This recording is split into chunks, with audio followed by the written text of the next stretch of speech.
Kita semua pasti pernah ngerasa deh kayak ada sesuatu yang nahan kita. Sebuah rantai tak terlihat yang anehnya kita sendiri yang ciptain.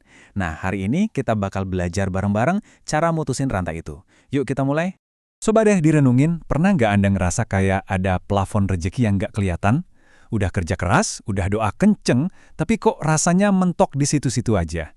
Kayak ada termostat di dalam diri yang otomatis nurunin level sukses kita pas udah mau naik. Aneh kan? Nah, dalam dunia psikologi ini ada istilahnya loh, namanya self-fulfilling prophecy. Ini tuh keyakinan yang saking kuatnya di kepala kita, sampai-sampai tanpa sadar perilaku kita ngikutin keyakinan itu, dan akhirnya, ya, jadi kenyataan. Kalau kita diam-diam percaya nasib kita ya gini-gini aja, ya realita kita bakal muter-muter nyari cara biar cocok sama keyakinan itu. Serem ya? Terus, solusinya gimana dong? Di mana titik baliknya? Kuncinya itu bukan di luar sana, teman-teman, tapi di sini, di dalam. Perubahan yang beneran itu harus mulai dari diri kita sendiri. Dan landasan dari semua ini kuat banget. Ada di dalam Al-Quran, surat Ar-Ra'd ayat 11. Ayat ini tuh kayak ngasih kita remote control atas hidup kita. Allah bilang, "Hey, kendalinya di tangan kamu." Artinya, kita dikasih kekuatan buat mengubah cara pandang, mindset, dan ujung-ujungnya, nasib kita. Oke, terus gimana cara praktisnya? Ini bukan cuma soal teknis ya, tapi lebih ke sebuah perjalanan spiritual. Ada 4 langkah yang bisa kita lakuin buat mutusin belenggu sabotase diri ini. 4 langkah ini simple kok. Pertama, istighfar atas prasangka. Kedua, kita bakal reframing atau menata ulang niat kita. Ketiga, tahadus bin ni'mah alias nunjukin nikmat. Dan yang keempat, muliakan karya. Yuk kita kupas satu persatu. Oke, kita mulai dari langkah pertama. Yang menarik, langkah ini bukan soal nambahin sesuatu, tapi justru kebalikannya. Kita mau bersih-bersih. Bersihin cermin hati kita yang mungkin udah kotor. Istighfar di sini tuh lebih dari sekedar minta ampun atas dosa. Anggap aja ini detoksifikasi mental. Kita minta ampun karena udah suudzon sama Allah. Mungkin kita ragu sama kemurahannya, atau mikir, rezeki kan terbatas, harus rebutan. Padahal dia itu Al-Wahhab maha memberi, dan Ar-Razak maha pemberi rizki. Coba bayangin, cermin yang penuh debu gimana bisa mantulin cahaya dengan sempurna kan? Nah, cermin jiwa kita juga gitu. Nah, setelah cerminnya mulai bersih, sekarang kita benerin arahnya. Langkah kedua ini bakal ngubah total cara kita mandang rezeki. Idenya adalah berhenti jadi bendungan dan mulailah jadi saluran. Coba lihat bedanya. Pikiran bendungan itu fokusnya nampung buat diri sendiri. Akhirnya apa?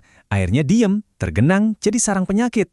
Sebaliknya, pikiran saluran fokusnya nyalurin ke orang lain. Hasilnya, airnya ngalir terus, seger dan jernih. Niatnya kita ubah dari, "Ya Allah, saya pengen kaya." Jadi, "Ya Allah, jadiin saya pipa rezeki buat banyak orang." Beda banget kan?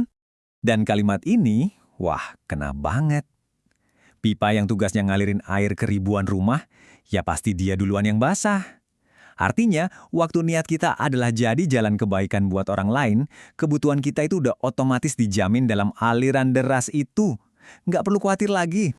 Oke, langkah ketiga ini sering banget disalahpahami. Tahadus bin ni'mah. Ini tuh bukan soal pamer atau sombong ya. Ini tentang nunjukin karunia Allah sebagai bentuk rasa syukur. Soalnya, sering banget ada jebakan halus yang namanya zuhud palsu. Itu loh perasaan di mana kita ngerasa lebih suci, lebih alim, kalau kelihatan susah, kucel, dan serba kekurangan. Hati-hati, ini tuh jebakan mindset yang justru ngeblok datangnya karunia yang lebih besar.